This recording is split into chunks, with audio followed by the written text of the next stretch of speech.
अच्छा देखिए, अब जैसे आप लोगों को तो पता ही है मिड सेम टेस्ट आपका हो गया है, अनाउंस होना है। तो मैं सोचा हूँ कि 1 से 1.5 यूनिट देने का। अच्छा, जो पहले के जो पार्ट्स हैं, जैसे आपका जो ये है डिस्क्रीट स्ट्रक्चर्स का जो फर्स्ट यूनिट है, फर्स्ट यूनिट में आपके हैं सेट थ्योरी, रिलेशन फंक्शन, उसमें जो है set theory, countable uncountable sets, Venn diagram, वो फिर ये सब जितने आपके थे, ये डी मॉर्गन्स लॉ और कुछ सेट्स के जो सवाल आते हैं, वो सब मैंने गूगल क्लासरूम में वीडियो शेयर किया था, है ना। अगर आप लोग गूगल क्लासरूम से नहीं जुड़े हैं तो जो लोग जुड़े हैं उनसे कंसल्ट करके वो वीडियोस ले लीजिएगा और देख लीजिएगा, ठीक है। और रिलेशन का भी मैंने कर दिया था उसमें वीडियो। अब रिलेशन से ही स्टार्ट करता हूँ आज, रिलेशन फंक्शन और यही सब चीज़ें जो आपकी हैं वो उसको आज करते हैं। फिर मैथमेटिकल इंडक्शन है और पिजन होल एक्सपेरिमेंट है, प्रिंसिपल। तो ये करके ये यूनिट आपका कवर हो जाएगा।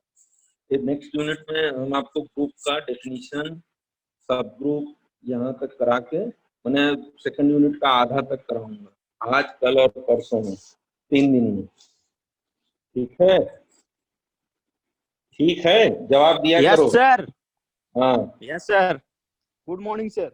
हाँ, देखो आप कार्टिजन प्रोडक्ट से स्टार्ट कर रहे हैं, यस ठीक सर। है।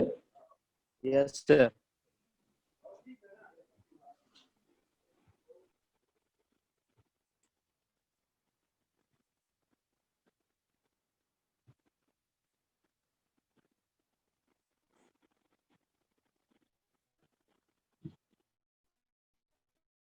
कर रहे हो इसको तो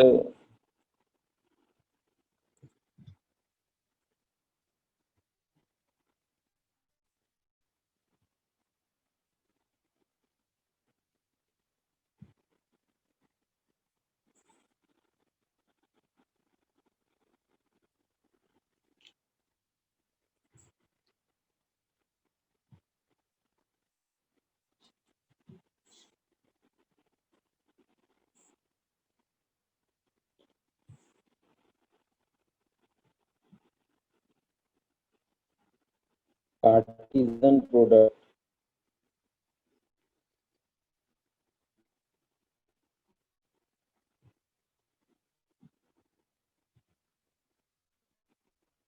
इसमें जैसे सेट ए एलिमेंट्स आपने ले 1 2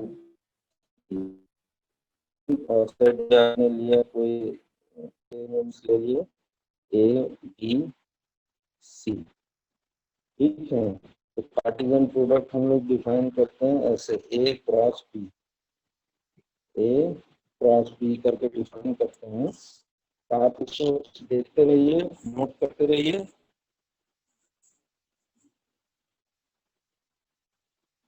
ए क्रॉस बी कैसे लिखोगे,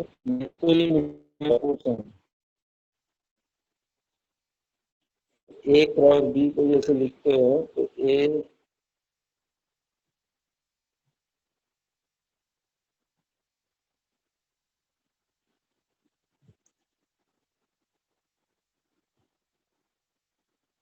क्रॉस बी, ठीक, ये आपका हो जाएगा।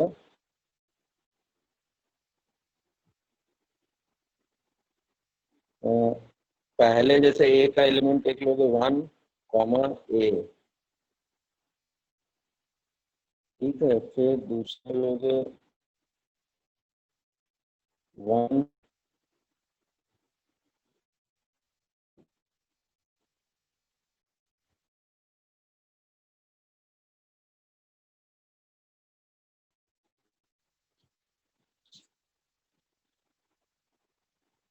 कॉमा बी,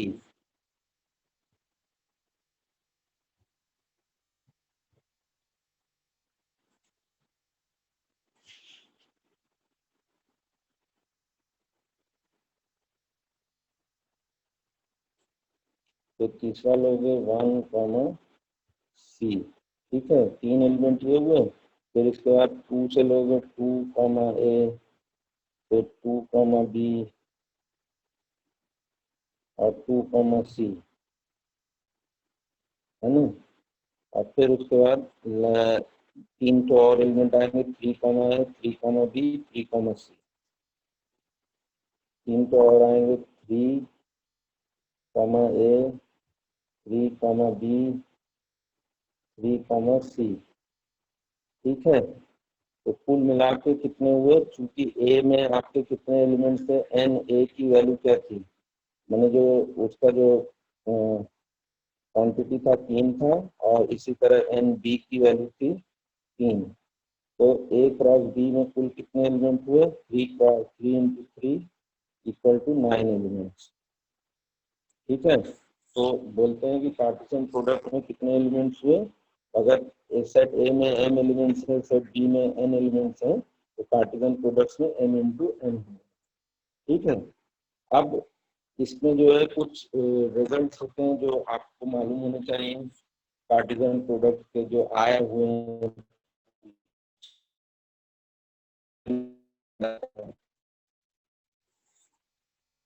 जैसे एक इसमें जैसे है कि अगर ये इस तरह से हो, ए क्रॉस बी यूनियन सी, ये आपको प्रूव करना होता है, इक्वल टू ये होता है A cross B union A cross C, है ना। ये आपको प्रूव करना होता है। ये आया था 2005 में, 2005 में ये पूछा गया था आरबीपीवी में, है ना। A cross B union C is equal to A cross B union A cross C, ये दिखाना है। तो इसमें क्या करते हैं कि पहले हम एलएचएस लेके चलेंगे, इसका एलिमेंट लेंगे और उसको दिखा देंगे कि वो आरएचएस का एलिमेंट है, फिर आरएचएस का लेके चलेंगे, दिखा देंगे वो एलएचएस का है, और ऐसे करके हमको इस तरह के रिजल्ट को प्रूव करना है।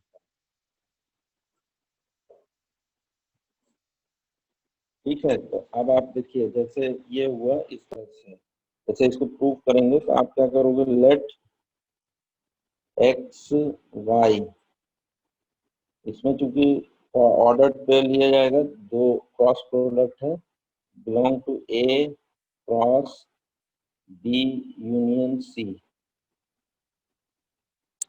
है ना। X Y belong to A cross B union C. अब आप इसमें क्या करोगे, implies that X belongs to ए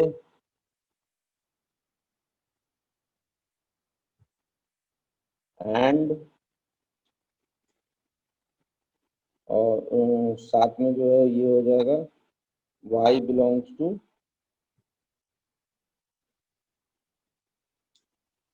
ये हो जाएगा x बिलोंगिंग टू a और y belonging to b union c।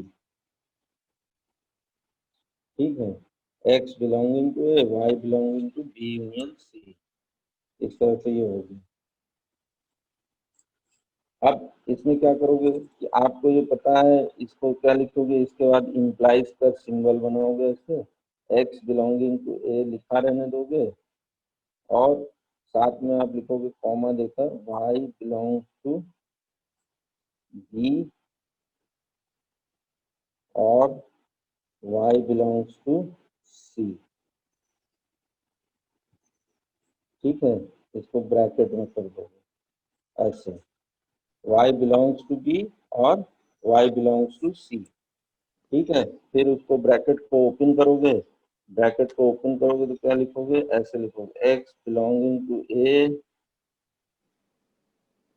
y belonging to b, ये एक ब्रैकेट बना दो, और X belong to A, Y belong to C, हाँ, x belonging to a, Y belong to y C. Belong to c। C.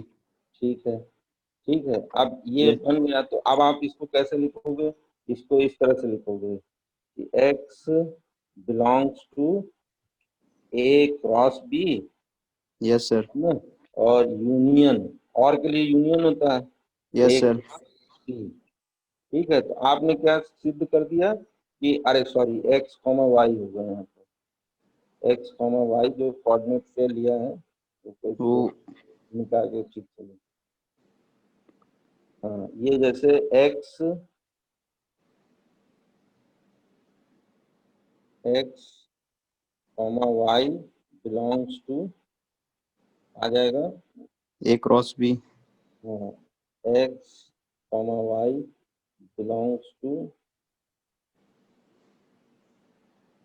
A cross B union A cross C. ठीक है, तो आप लिखोगे implies A cross B union C is subset of A cross B union A cross C. ठीक है, इसको number 1 दे दोगे, इसको नंबर 1। ठीक है, अब नेक्स्ट हम क्या करेंगे, इसका एलिमेंट लेंगे, आरएचएस का एलिमेंट लेके दिखा देंगे कि वो एलएचएस का है। तो अब इसके बाद लेट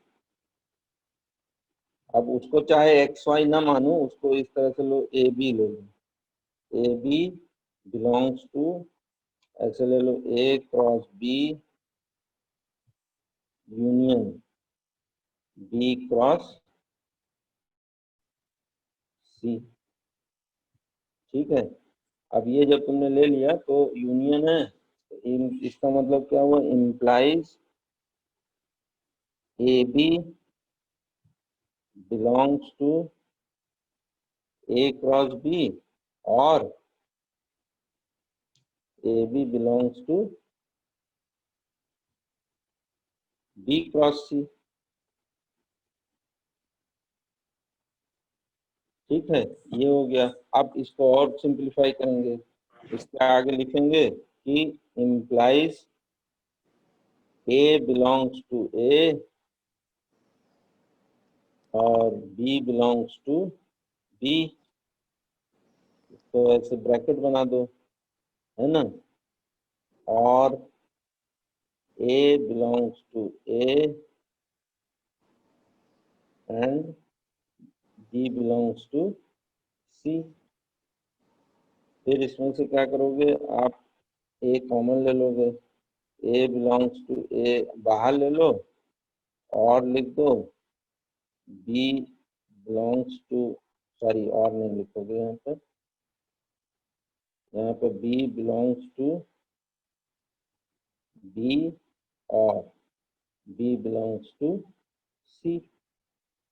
फिर उसके बाद लिखोगे क्या, implies A B belongs to A cross B union C. ठीक है, ये हो गया। अब आप इसके बाद क्या लिखोगे, next implies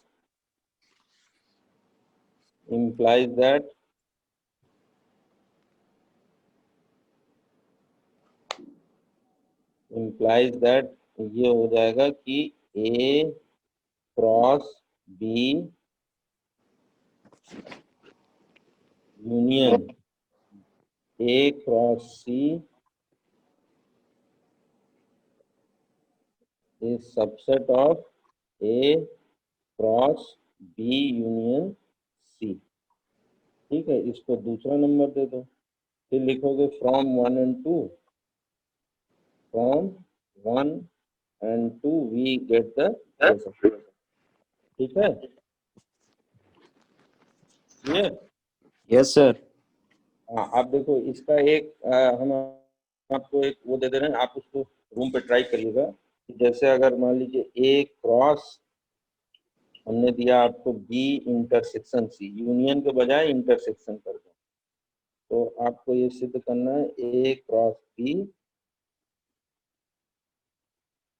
intersection A cross C. ठीक है, ये चीज सिद्ध करना है। तो इसमें क्या करोगे, जहां वहां और लिखे थे अब वहां पर क्या लिखोगे, एंड लिखोगे। इंटरसेक्शन हो गया तो इसलिए एंड लिखोगे। एक कोई आर्बिट्ररी एलिमेंट होगे, एक्स वाई लेकर चलोगे एलएचएस का, मैंने ए क्रॉस बी इंटरसेक्शन सी का दिखा दोगे यस तो सर। वो आरएचएस का है। और फिर इस तरह से एक तो इस टाइप के क्वेश्चन आते हैं प्रूव करने के लिए, ठीक है, कि आप बताइए कि ये रिलेशन प्रूव करके दिखाइए। इसमें एक इंटरेस्टिंग रिजल्ट्स हैं कि अगर if A and B, have n common elements, n common मैंने उनमें कॉमन हो, सेम सेम एलिमेंट्स हो, एलिमेंट्स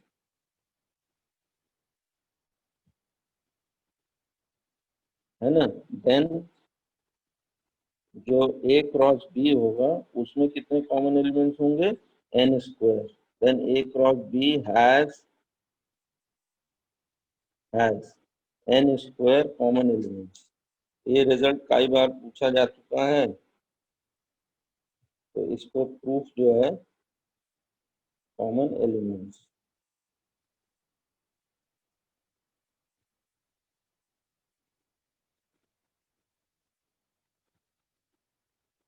बुक कौन सी फॉलो कर रहे हैं आप लोग, बुक लिए हो? हेलो, बुक नहीं है सर, पीडीएफ डाउनलोड किए थे। पीडीएफ? कौन सा पीडीएफ डाउनलोड किए? आरजीपीवी वाली वो साइट का भी था और एक ऐसे ही सर साइट का था, पूरा सिलेबस उसमें था। अच्छा, ठीक है, वो भी सही है, कोई बुरा नहीं है। तो उसमें देखना ये वाला रिजल्ट है कि नहीं है, नहीं होगा तो मुझे बताना, मैं उसका प्रूफ करा दूंगा। यस ठीक है, सर। यस अब सर। ये जैसे हुआ तो ये तो कार्टेशियन प्रोडक्ट है। अब इसके बाद आता है what is the relation.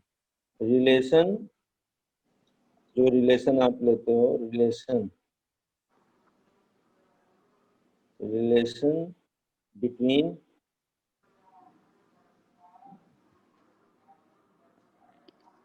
A and B is a subset of A cross B। ठीक है, जो रिलेशन आप डिफाइन करोगे ए और बी में, तो वो सबसेट होगा ए क्रॉस बी का। मैंने कार्टेशियन प्रोडक्ट ये इस तरह से लिखा जाता है, if A B are two sets then a relation R from A to B is a subset of A cross B. इस तरह से लिखा जाता है। तो अब अगर जैसे मान लीजिए कि अगर ए क्रॉस बी में, मान लीजिए ए में, मॉड ए में हमारे पास m एलिमेंट्स हैं और मॉड बी में हमारे पास जो है n एलिमेंट्स हैं। तो आपको हमने बताया था ए क्रॉस बी में m इंटू n एलिमेंट्स होंगे, ठीक है। Then mod A cross B is equal to m into n, ये होगा। और relations, total number of relations कितने होंगे, total number of relations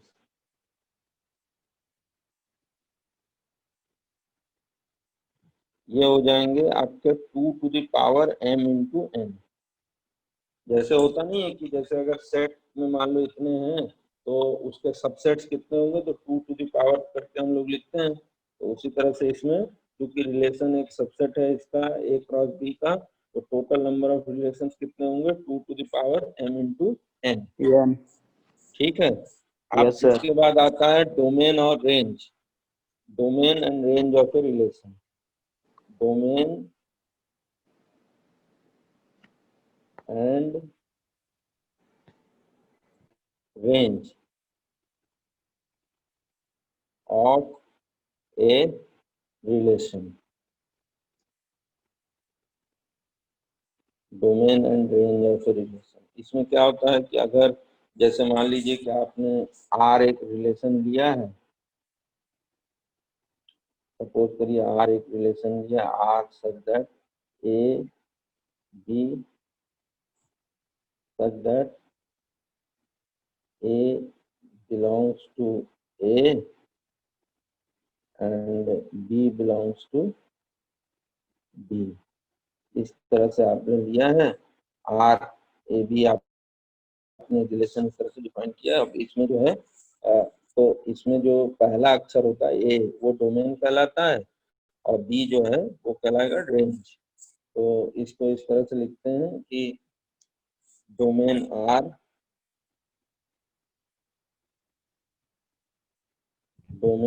is equal to A such that AB belongs to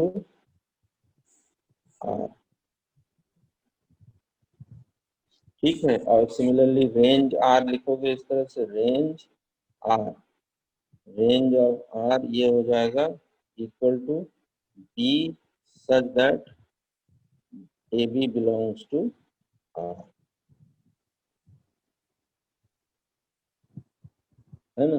ये होगा डोमेन और रेंज जो है, इसको आप इस तरह से डिफाइन करते हैं। अब इसके बाद आता है types of relation. Types of relation,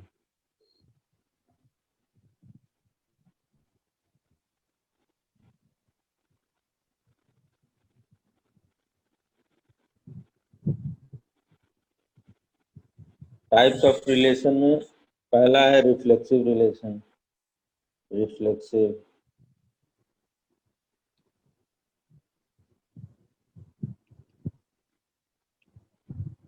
relation, reflexive relation, ठीक, रिफ्लेक्सिव रिलेशन। अब इसका क्या है, इसका मतलब ये होता है, ये लिखा जाता है R is reflexive,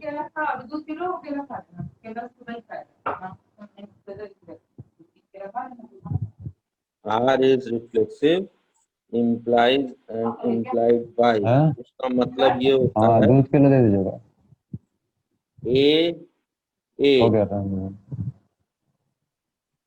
belongs to R for all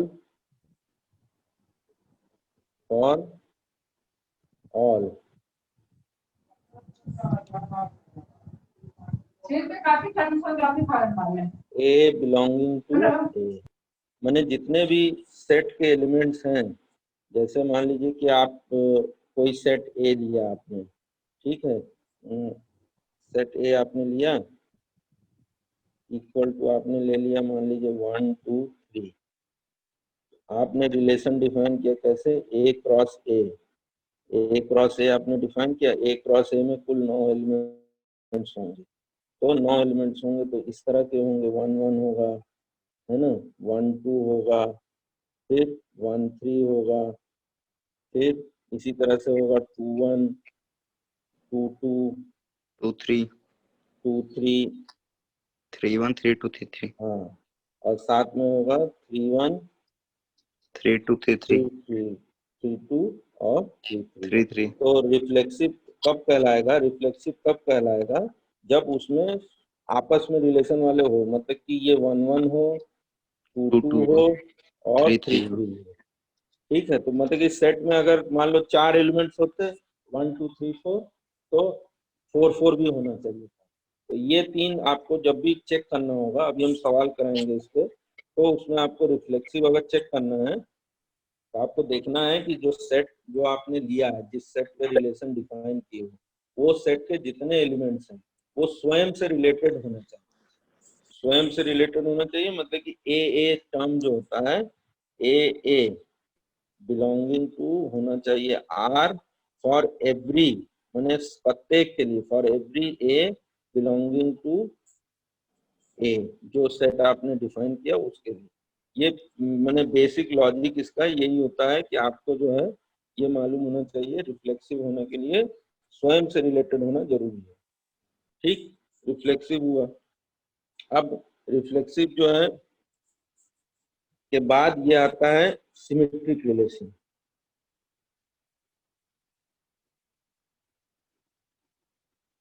symmetric relation,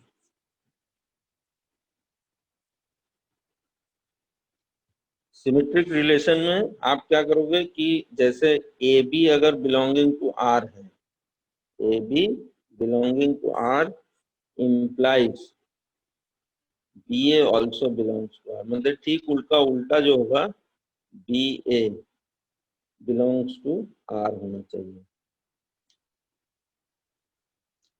A B belong to R, तो B A belongs to R for every A B belonging to A, मैंने प्रत्येक ए बी के लिए जो भी आपने ऑर्डर पे लिए हुए हैं उनका जो है उल्टा करोगे तो वो भी अगर आर में मौजूद है तो आप कहोगे सिमेट्रिक रिलेशन है, मतलब कि A B belonging to R, B A belonging to R, ये होना चाहिए।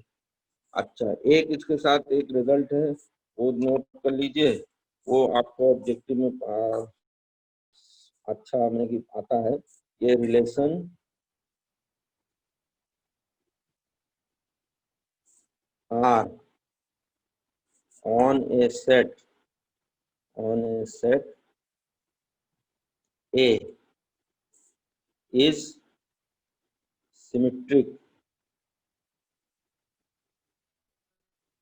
is symmetric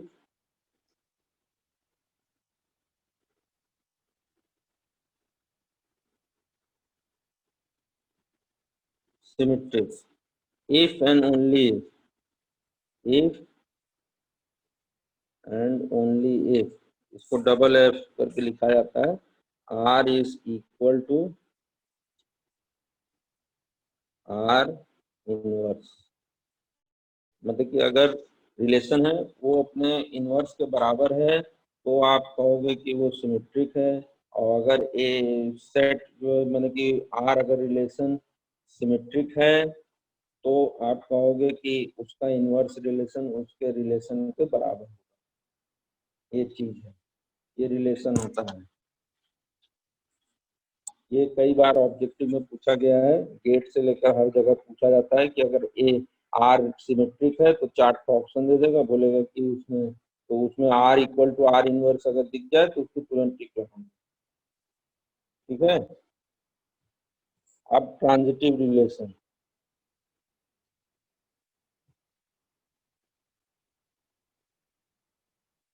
transitive relation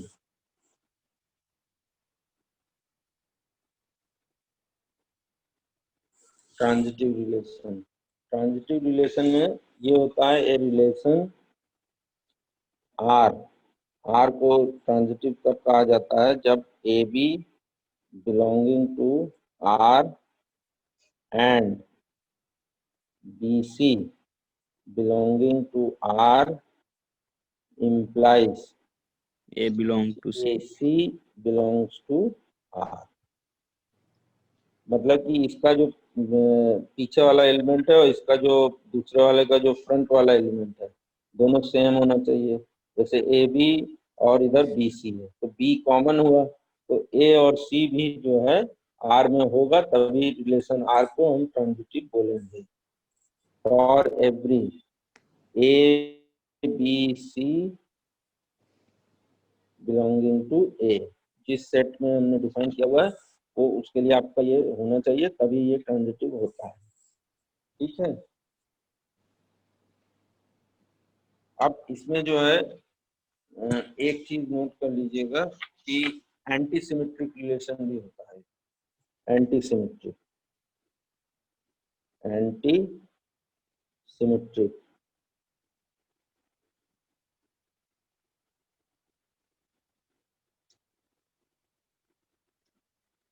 relation, anti symmetric relation, anti symmetric relation में क्या करते हैं, अगर जैसे मान लीजिए कि A B belonging to R है और and B A belonging to R है,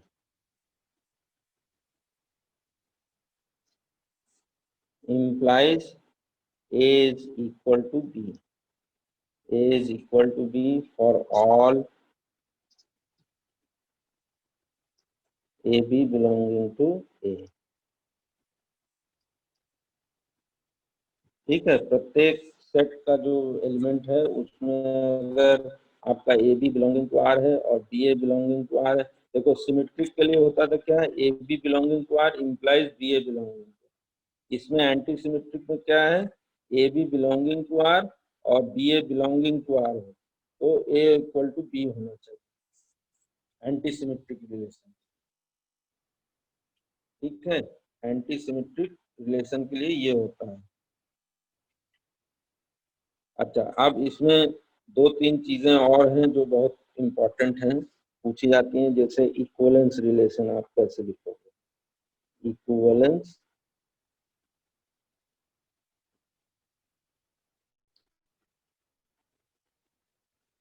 इक्विवेलेंस रिलेशन। इक्विवेलेंस रिलेशन वो रिलेशन है जो रिफ्लेक्सिव हो, दूसरा सिमेट्रिक हो, ट्रांजिटिव हो तीसरा। हाँ सिमेट्रिक और ट्रांजिटिव तीनों हैं, ट्रांजिटिव एक साथ। तीनों एक साथ होंगे तब वो जो है आपका क्या इक्विवेलेंस। कहलाएगा, इक्विवेलेंस रिलेशन कहलाएगा। Equivalence relation. इक्विवेलेंस के लिए तीन चीज जरूरी है, रिफ्लेक्सिव, सिमेट्रिक, ट्रांजिटिव, तीनों जरूरी है। अब इसी तरह से एक होता है पोसेट। पोसेट होता है जिसको हम लोग पार्शियल ऑर्डर सेट बोलते हैं, partially ordered set, partially ordered set, उसको शॉर्ट में पोसेट बोला जाता है। हमारे 5th यूनिट में स्टार्टिंग ही वर्ड किया पोसेट से, और ऊपर वाले में बताया नहीं है कि पोसेट क्या है। ऊपर लिखा है पार्शियल ऑर्डरिंग रिलेशन और नीचे पोसेट से स्टार्ट करते हैं। पोसेट क्या होता है, पोसेट में होता है कि पहला तो वो हो क्या,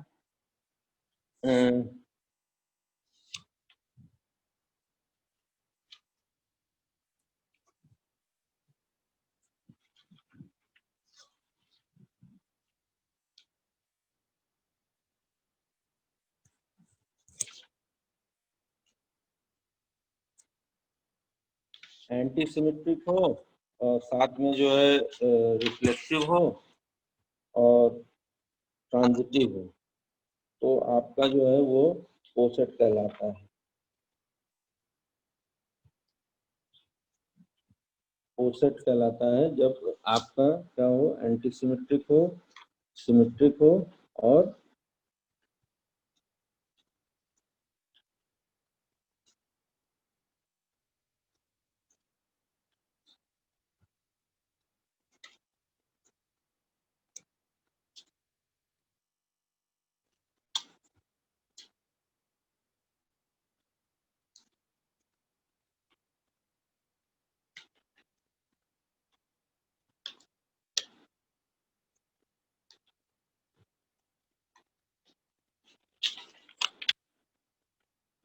ट्रांजिटिव हो।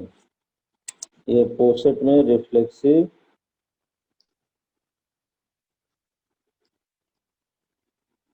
दूसरा एंटी सिमेट्रिक,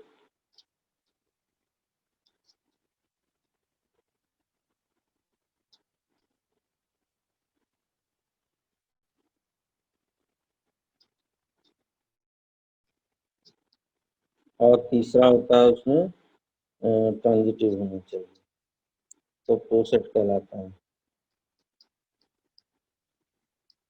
अच्छा, अगर ये इसमें से दो ही हुए, जैसे रिफ्लेक्सिव हुआ, एंटी सिमेट्रिक हुआ, तो उसको क्यूसेट बोलते हैं, है ना। अगर दो हुए, ये तीनों नहीं हुए, दो ही हुए, तो उसको क्यूसेट बोला जाता है, समझ रहे हैं? अगर मान लीजिए कि एक सिमेट्रिक हुआ,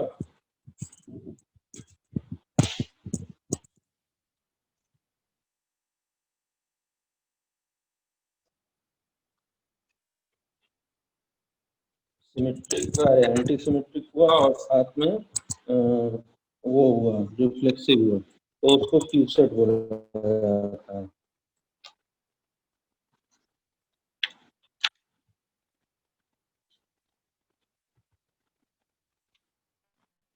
अच्छा, ये जो ये जो चीजें हैं ये आपको याद रखनी है आगे, मतलब कि जो है बार बार इसका यूज करेंगे तो बार बार उसको डिराइव नहीं, मैंने बताएंगे नहीं कि ये चीज ऐसे है ना। अब आइए इस पे जो है क्वेश्चन करते हैं कि कैसे आप इसको करेंगे, सिद्ध कैसे करेंगे कि ये जो है आपका सिमेट्रिक है या ट्रांजिटिव है कि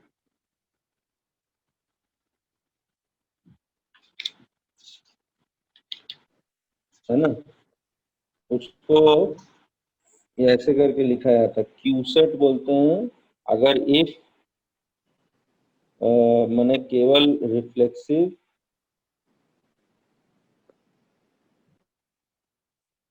एंड एंटी सिमेट्रिक हो, anti symmetric.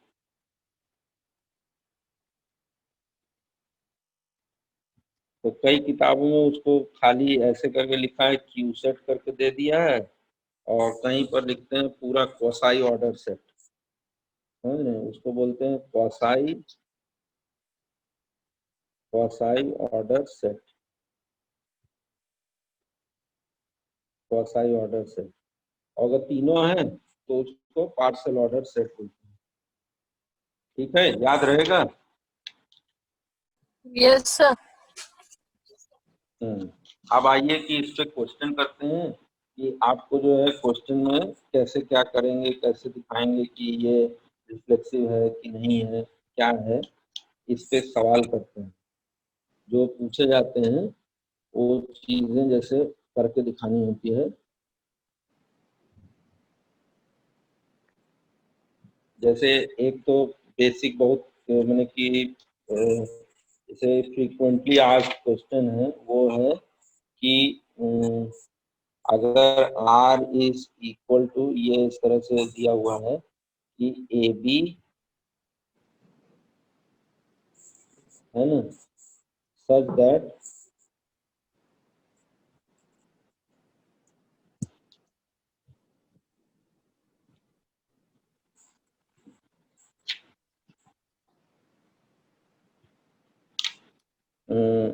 A B belonging to N है ना, N, and A less than equal to B है। अच्छा, एन तो समझ रहे होंगे नेचुरल नंबर बोल रहे हैं, एन को नेचुरल नंबर को एन डिनोट किया जाता है। तो दिखाना है कि आर क्या है, इक्विवेलेंस रिलेशन है कि फोसेट है, क्या है, ये आपको दिखाना है, सिद्ध करना है ना। तो आप क्या करोगे कि जैसे फॉर ऐसे करके लिखोगे, फॉर रिफ्लेक्सिव, ये सब हेडिंग दोगे इस तरह से, फॉर रिफ्लेक्सिव करके लिखोगे, और मतलब कि उसको अंडरलाइन करके लिखोगे, ये लिखोगे कि A for A belonging to R. तो अगर ए बिलोंग्स टू आर है, ठीक है, तो इसका मतलब क्या होगा, ये जो रिलेशन हमने डिफाइन किया है तो ये होगा क्या, ए लेस देन और इक्वल टू ए होगा, है ना। तो ए क्या होता है, ए अपने ये जो होता है लेस देन और इक्वल टू है, तो ए के बराबर है, तो आप लिखोगे which is true, which is true, इस तरह से लिखोगे विच इज ट्रू। और ये लिखने के बाद फिर लिखोगे therefore hence R is reflexive, R is reflexive. ठीक है, पहला पार्ट हो गया। फिर दूसरा पार्ट में आप क्या देखोगे, दूसरे पार्ट में चेक करोगे सिमेट्रिक है कि नहीं है, सिमेट्रिक है कि नहीं है। तो यहाँ लिखोगे फॉर, सॉरी, ये लिखोगे यहाँ पर for symmetry, for symmetry,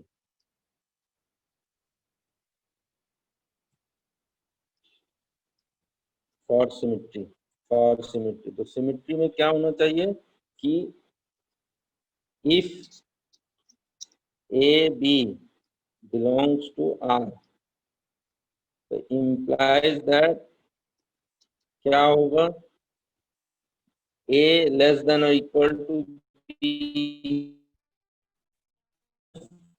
A less than or equal to B होगा। अब अच्छा, अब ये चीज जो है which does not imply B less than और इक्वल टू A, ठीक है। माने कि A लेस देन और इक्वल टू B, इसका मतलब ये नहीं है कि B भी less than equal to A होगा। तो implies BA does not belong to R। इसका मतलब क्या हुआ? implies that R is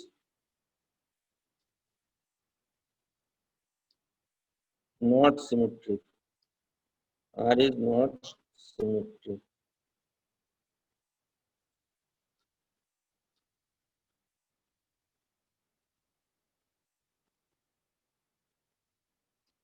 R symmetric नहीं है, R सिमेट्रिक नहीं है ना।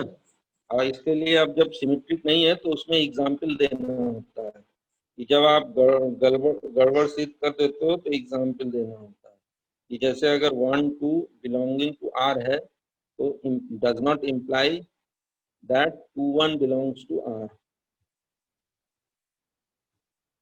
1 2 देखो 1 लेस देन इक्वल टू 2 है, ठीक है, तो इस सेट का एलिमेंट होगा, लेकिन 2 लेस देन इक्वल टू 1 नहीं है। तो इसीलिए जैसे ये है कि 1 2 अगर बिलोंगिंग टू R आप ले रहे हैं तो इसका मतलब 1 लेस देन इक्वल टू 2 है, इसीलिए ये चल जाएगा, लेस देन है 2। But 2 1 does not belong to R, क्योंकि इक्वल टू है ना। तो ये एग्जांपल आपको एक कोट करना होगा सिमेट्री के लिए। इसके बाद क्या है? फॉर ट्रांजिटिव, सब हेडिंग दोगे फॉर ट्रांजिटिव।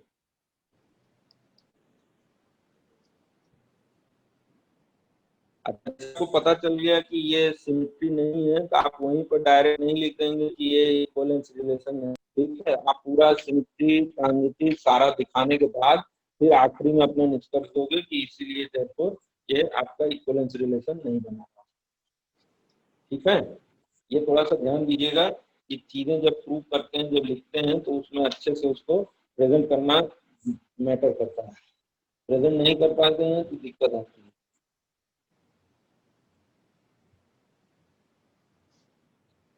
है ना। आप ये आपका आरजीपीवी में आ चुका है सवाल, इसीलिए इसको करा रहे हैं, है ना। ट्रांजिटिव में क्या करोगे? Let A B belonging to R हो, ठीक है, एंड आपने क्या लिया? B C belonging to R. A B belonging to R, B C belonging to R आपने ले लिया। तो A B belonging to R का इम्प्लाइज क्या होगा? ए लेस देन और इक्वल टू बी होगा, एंड बी लेस देन और इक्वल टू सी होगा, ठीक है। A less than equal to B, B less than equal to C है, ठीक है। तो इसका मतलब ये होगा क्या? Implies that A less than equal to C, ठीक है। जब ए बी से छोटा, बी सी से छोटा है तो ए बी सी से छोटा होगा, ठीक। अब जब आपको ये मिल गया तो इम्प्लाइज दैट क्या लिखोगे? Implies A comma C belongs to R, implies R is transitive,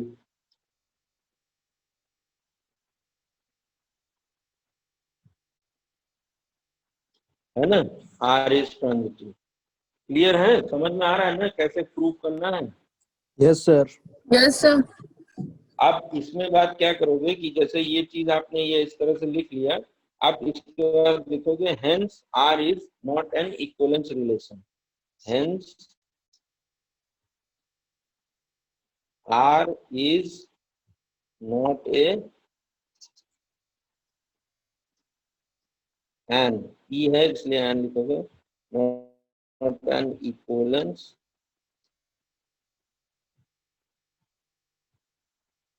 relation,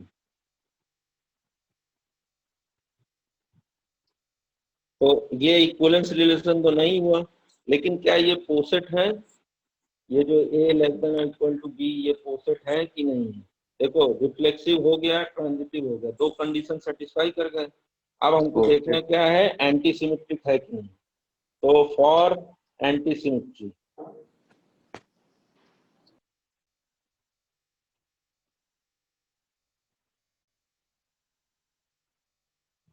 anti symmetry में क्या था कि अगर A B belonging to R है and B A belonging to R है, ठीक है, दोनों एलिमेंट है, तो क्या होना चाहिए, ए इक्वल टू बी होना चाहिए। तो A B belonging to R में क्या होता है, A less than equal to B होगा, इंप्लाइज बना लेना symbol, A B belong to R and B less than equal to A है। तब इन दोनों का मतलब क्या होता है, implies A is equal to B, है ना। तो एंटी सिमेट्री में क्या बोला था मैंने कि अगर A B belonging to R है, B A belonging to R है, तो ए इक्वल टू बी होगा। तो यहाँ पर साफ साफ दिख रहा है कि ए इक्वल टू बी है, therefore R is an anti symmetry relation. ठीक है, आर एक क्या है, hence R is N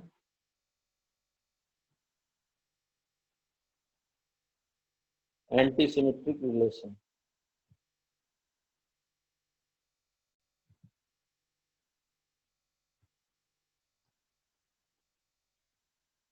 relation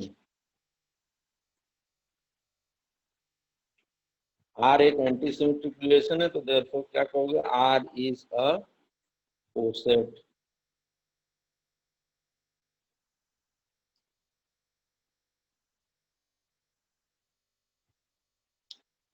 are is a poset, है ना। पोसेट में क्या होता है, रिफ्लेक्सिव होना चाहिए, सिमेट्रिक होना चाहिए, एंटी सिमेट्रिक होना चाहिए और ट्रांजिटिव होना। ठीक है, ये चीजें जो है आपको इस तरह की चीजें आती हैं, इसको करना आना चाहिए। अब जैसे ये तो एक टाइप का क्वेश्चन हुआ कि जिसमें आपने प्रूव किया कि नहीं है। अब कोई ऐसा सवाल लेते हैं जिसमें जो है ये हो कि आपको सिद्ध करना पड़े कि ये क्या है, वो सिमेट्रिक है।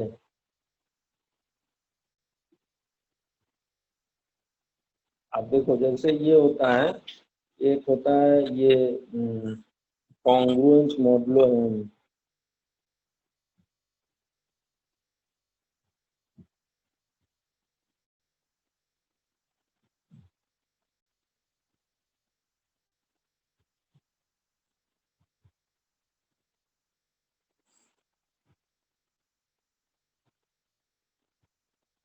कॉन्ग्रुएंस मॉडुलो एम, इसमें होता क्या है कि इसको अगर लिखा जाता है इस तरह से, A congruent to B mod M अगर लिखा गया इस तरह से, है ना, तो उसको हम लोग देखते हैं इस तरह से, बाय क्या दिखाते हैं, A minus B is divisible, divisible bye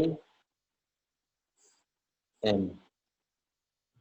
ठीक है, कॉन्ग्रुएंस मॉडुलो एम का मतलब ये होता है ना। Congruence modulo M, A congruent to B modulo M, इस तरह से लिखोगे, बोलोगे भी ऐसे, implies and implied by A minus B is divisible by M, ये होता है डेफिनेशन।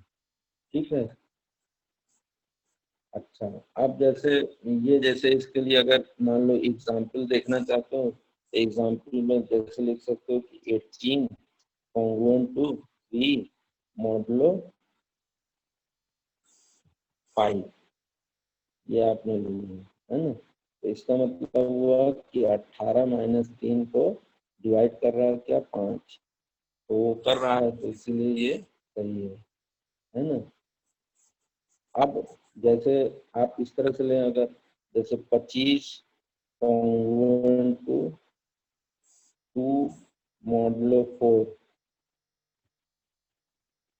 क्या ये सही है, तो ये नहीं सही है, क्यों, क्योंकि 25 माइनस 2 करोगे तो 23 आएगा, और ये डज नॉट डिवाइड 4, यानी 4 इसको डिवाइड नहीं करता 23 को, है ना। तो इसीलिए जो है ये ट्रू नहीं है, इस तरह से लिखा जाएगा।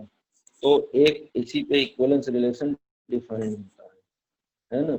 इसको लिखा जाता है कि इस तरह से पूछेगा ये तुमको, prove that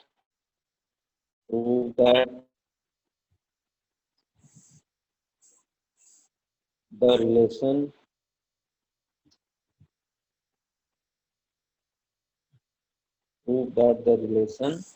congruence modulo m, congruence ऐसे ही लिखा रहेगा, congruence modulo m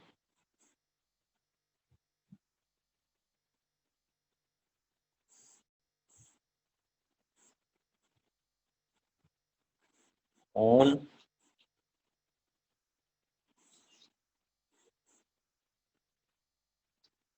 the set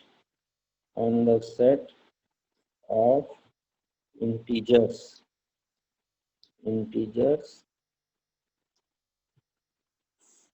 z is an equivalence relation। ये आपको प्रूव करना है, इक्विवेलेंस रिलेशन, ठीक है। अब इसमें क्या करना है आपको, इस तरह से दिखाना है कि वो लिखा ही रहता है सेंटेंस, यही कॉन्ग्रुएंस मॉडुलो एम को आपको दिखाना है कि एक इक्विवेलेंस रिलेशन बनाता है। तो इक्विवेलेंस रिलेशन बनाने के लिए आपको क्या क्या दिखाना है, रिफ्लेक्सिव, सिमेट्रिक, ट्रांजिटिव, ये 3 आपको दिखाना है, ठीक है। तो आप क्या करोगे कि आप इस तरह से लोगे, लेट पहले सब हेडिंग दे दोगे क्या, फॉर रिफ्लेक्सिव, इस तरह से सब हेडिंग देना है, और फिर लिखोगे let A B an arbitrary integer, क्योंकि जेड में बात हो रहा है तो आर्बिट्ररी इंटीजर बोलेंगे, आर्बिट्ररी इंटीजर। ये सब सवाल आपके आरटीपी में आ चुके हैं, इसीलिए इनको करा रहा हूं कि जिससे आप उसके लिए तैयार रहेंगे, है ना। तो अब इसमें क्या करोगे, let A B an arbitrary integer, तो ये लिख सकते हो कि आप इस तरह से लिख सकते हो कि ए माइनस ए क्या होता है, 0 होता है ना। और 0 क्या होता है, ये इसको लिख सकते हो इस तरह से भी, ऐसे लिख सकते हो 0 इंटू एम लिख सकते हो, है ना। तो इम्प्लाइज क्या लिखोगे, A minus A is divisible by M. 0 हर एक को डिवाइड करता है, मैंने 0 को हर को डिवाइड करता है, ऐसे लिख सकते हो 0 इंटू एम करके लिख सकते हो, 0 ही रहेगा, तो एम जो है 0 को डिवाइड कर रहा है। आप इसमें क्या लिखोगे, implies A congruent to A mod M, A congruent to A mod M. तो आप यहाँ पर फिर लिखोगे हेंस, अब यहाँ प्लस का सिंबल, ये गलती हो गई मुझसे, इम्प्लाई हेंस लिखोगे खाली, hence congruence modulo m is congruence modulo m is क्या लिख दोगे, रिफ्लेक्सिव। रिफ्लेक्सिव में क्या होता है, स्वयं से स्वयं का रिलेशन होना चाहिए, यहाँ इसीलिए हमने ए लिया है ना, ए। अब इसके बाद आएंगे दूसरा पार्ट में, सिमेट्रिक टेस्ट करेंगे, symmetry.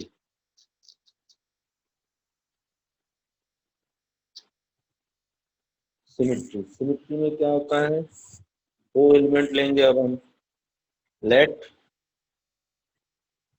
A B belong to Z. आपने इंटीजर के दो एलिमेंट लिए हैं, सच दैट को शॉर्ट में एस टी लिखा जाता है, A congruent to B mod N, such that A congruent to B mod N. ठीक है, तो इसका मतलब क्या हुआ, implies that a minus b is divisible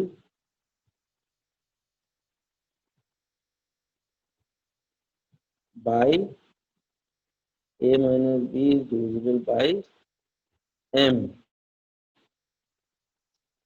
ठीक है, अब उसको हम क्या लिख सकते हैं, implies a minus b is equal to, ऐसे लिख सकते हैं, लैम्डा m।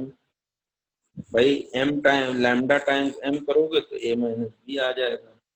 ठीक है, अब इस तरह से आप क्या लिख सकते हो, आप जैसे इसको उल्टा करके लिख सकते हो ऐसे कि अगर आपने दोनों तरफ माइनस साइन से मल्टीप्लाई कर दिया तो क्या आएगा, b minus A is equal to minus lambda times m, है ना। b minus A is equal to minus lambda, दोनों साइड हमने माइनस साइन से ऑपरेट कर, तो इसका मतलब क्या हुआ, अच्छा ये भी एक स्केलर क्वांटिटी है माइनस लैम्डा, कोई दिक्कत नहीं है, उसमें मौजूद है z में, है ना। तो b congruent to a mod m, तो आपने क्या दिखा दिया कि B A also belongs to R, मैंने ए बी लेके चले थे आर में और दिखा दिया बी ए भी है आर में, सो कॉन्ग्रुएंस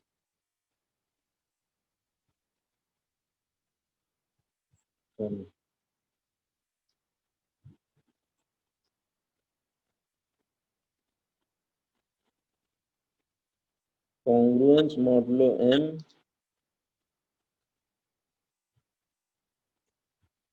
इज, क्या लिखाओगे, सिमेट्रिक।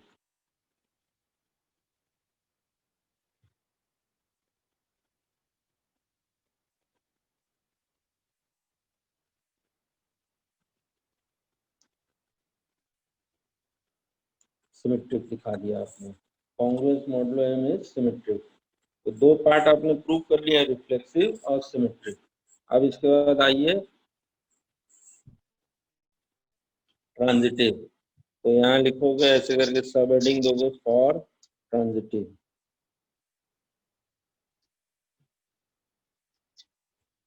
है ना, सब हेडिंग ऐसे दोगे for transitive.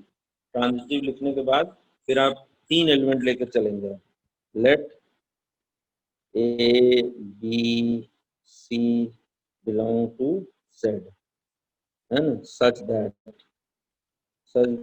Short such that A congruent to b mod m and b congruent to c mod m। ठीक है, तो दोनों चीज आपने मान लिया, a congruent to b mod m और b congruent to c mod m। अब दिखाएंगे कि a congruent to c mod m भी है, हम उसके लिए क्या करेंगे,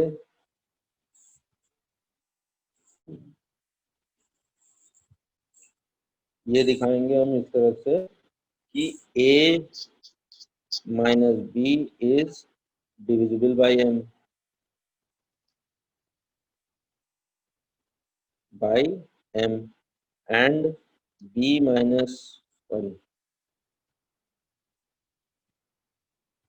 b minus c is divisible by m,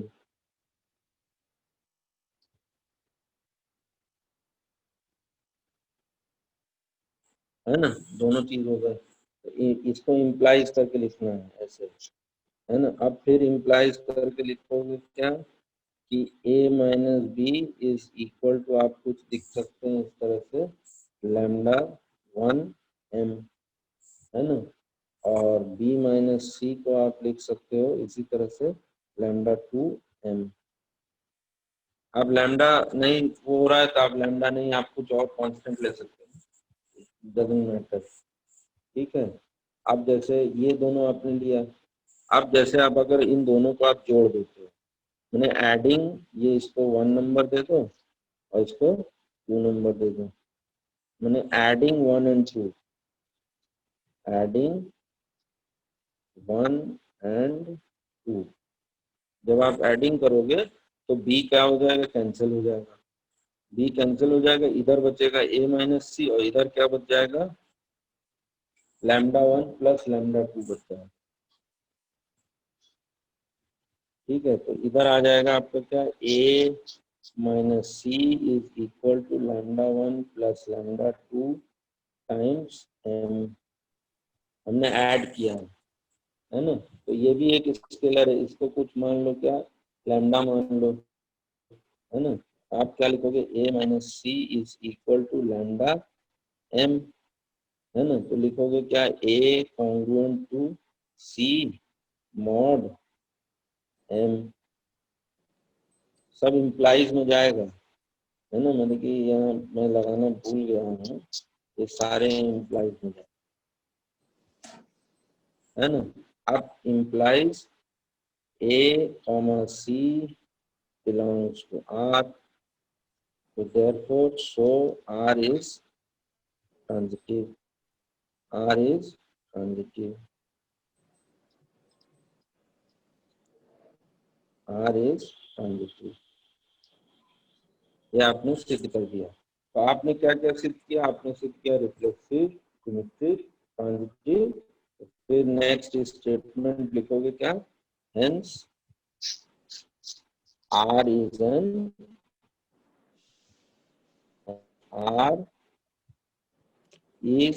an equivalence relation,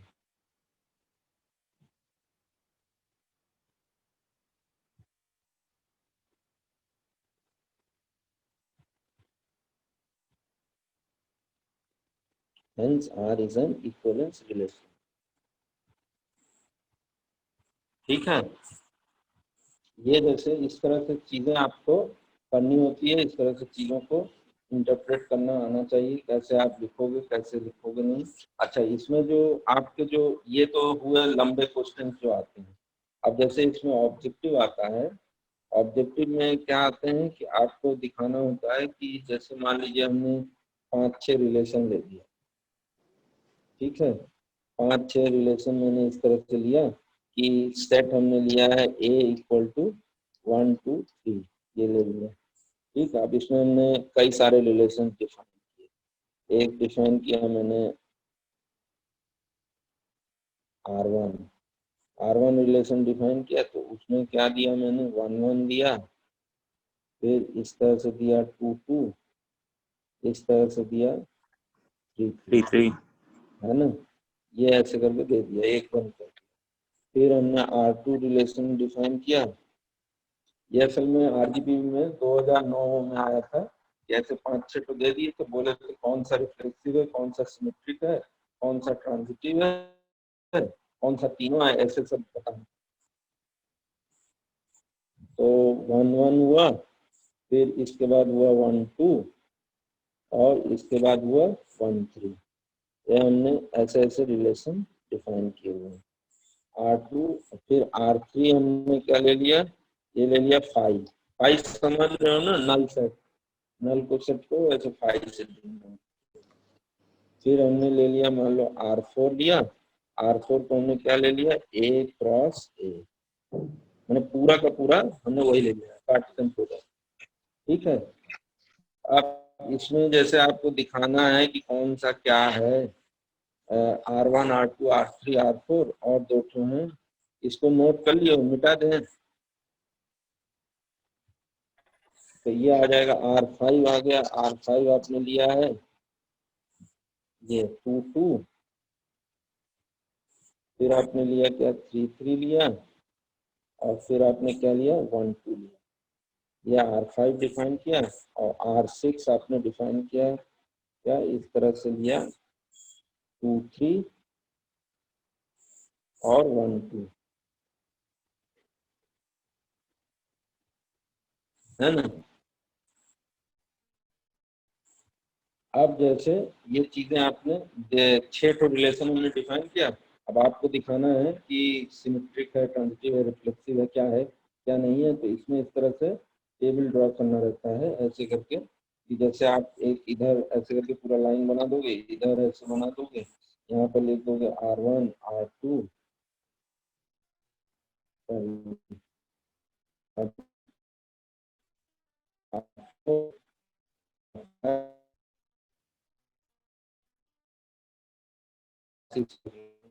चलो बहुत जल्दी जल्दी लिखने के चक्कर में ये जैसे R1 लिया, या R2 लिया, या R3 लिया, या R4 लिया, या R5 लिया और ये R6 लिया। ठीक है, यहाँ हमने लिख दिया क्या, रिफ्लेक्सिव। रिफ्लेक्सिव यहाँ पर सिमेट्रिक और यहाँ पर क्या लिख दिया, ट्रांजिटिव, है ना। अब कौन सा तीनों है, जैसे R1 हमने क्या लिया था, 1 1 2 2 3 1 1 2 2 3 3, तो इसमें रिफ्लेक्सिव के सारे नियम फॉलो हो रहे हैं। इस सेट में जो है 3 एलिमेंट्स हैं, ए में 3 एलिमेंट तीनों आपस में स्वयं से रिलेटेड है, इसलिए ये रिफ्लेक्सिव होगा। सिमेट्रिक क्यों होगा, क्योंकि 1 1 का उल्टा करोगे तो 1 1 आ रहा है, 2 2 का उल्टा करोगे 2 2, तो सिमेट्रिक। अब ट्रांजिटिव भी है। ट्रांजिटिव क्यों है, ट्रांजिटिव इसलिए है क्योंकि जैसे 1 1 है तो इसके बाद का नहीं है। जैसे 1 से रिलेटेड कुछ होता है एक क्वांटिटी, ऐसा होता है जैसे 1 1 और फिर इधर से 1 और 2 होता है, तब आप बोलते हैं कि 1 2 नहीं है, इसीलिए हमारा क्या ट्रांजिटिव नहीं है। अब चूंकि ये 1 2 खुद ही नहीं है, 1 2 खुद ही नहीं है, तो 1 1 है, तो इसका एक आगे पढ़ोगे नैंड गेट पढ़ाएंगे। नैंड गेट होता है, नैंड गेट में होता है अगर पहला ट्रू है दूसरा फॉल्स है तो जो रिजल्ट आएगा वो भी ट्रू आता है। उस केस में उसको बोला जाता है कि ये ट्रांजिटिव होगा, है ना। इसको मैं लिखाना भूल गया था, इसको जो है अभी लिखा देंगे। तो ये ट्रांजिटिव भी होगा, है ना, ट्रांजिटिव होगा। इसी तरह से R2 देखोगे तो R2 में आपने क्या लिया, 1 1 खाली है और 2 2 नहीं है, 3 3 नहीं है, तो वो क्या हुआ आपका, रिफ्लेक्सिव नहीं हुआ। वो क्या हुआ आपका, सिमेट्रिक भी नहीं हुआ। सिमेट्रिक इसलिए नहीं हुआ क्योंकि 1 2 है लेकिन 2 1 नहीं है, 1 3 है, 3 1 नहीं है। लेकिन ट्रांजिटिव ये होगा। ट्रांजिटिव इसलिए होगा क्योंकि सब जो है, जैसे आपने लिया है 1 1 फिर 1 2 लिया, तो 1 1 क्या हुआ, 1 1 लिया, 1 2 लिया, तो 1 2 आपका मौजूद है।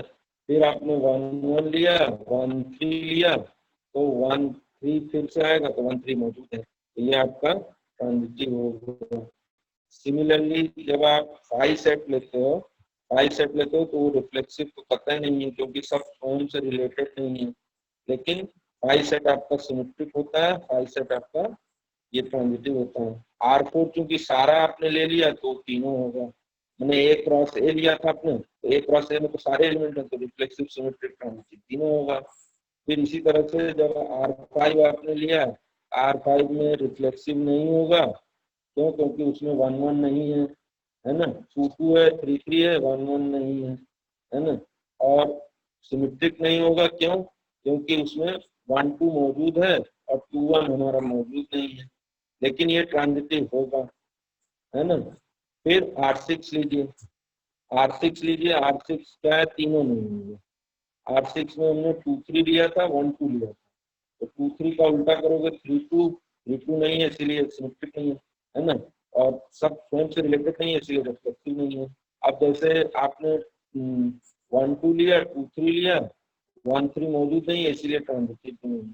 तो इस तरह से आपको टेबल बना के पूरा एक्सप्लेन और नीचे पूरा लिखना होगा कि R2 रिफ्लेक्सिव क्यों नहीं है, R6 सिमेट्रिक क्यों नहीं है, आर्थिक ट्रांजिटिव क्यों नहीं है, पूरा जो मैं बोल रहा हूँ उसको आपको वहां पर लिख के भी दिखाना होगा।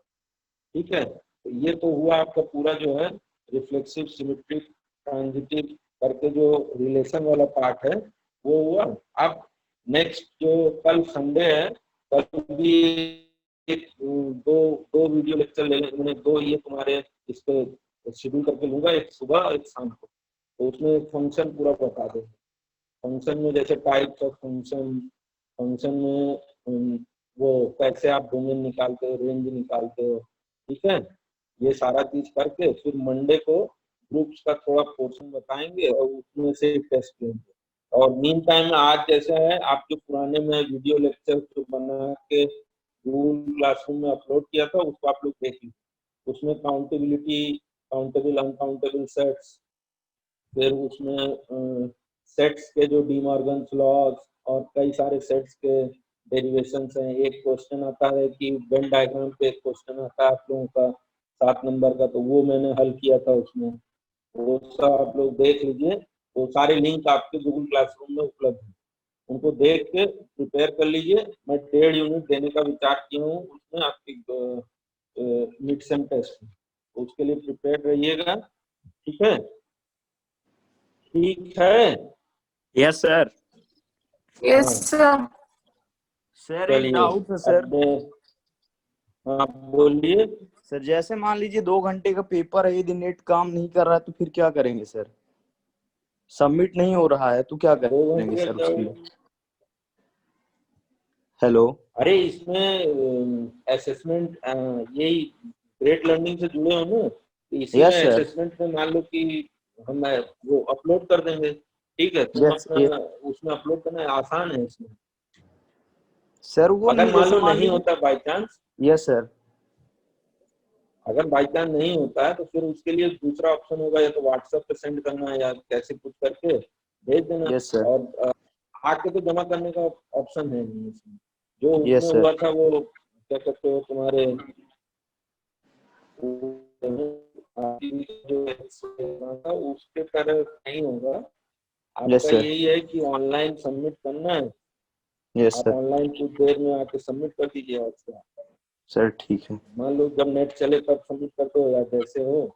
अब टेस्ट के यस लिए सर। तैयार करो, सारे वीडियो लेक्चर्स उसको देख लेना, और जो यस सर। आरडीपीवी का नोट्स रखे हो उसको पढ़ लो। जो ना समझ यस में सर। आए मुझसे फिर डिस्कस करो। ठीक है, यस सर। ठीक ठीक, okay, thank you very much. Sir ठीक है, थैंक यू सर। ओके।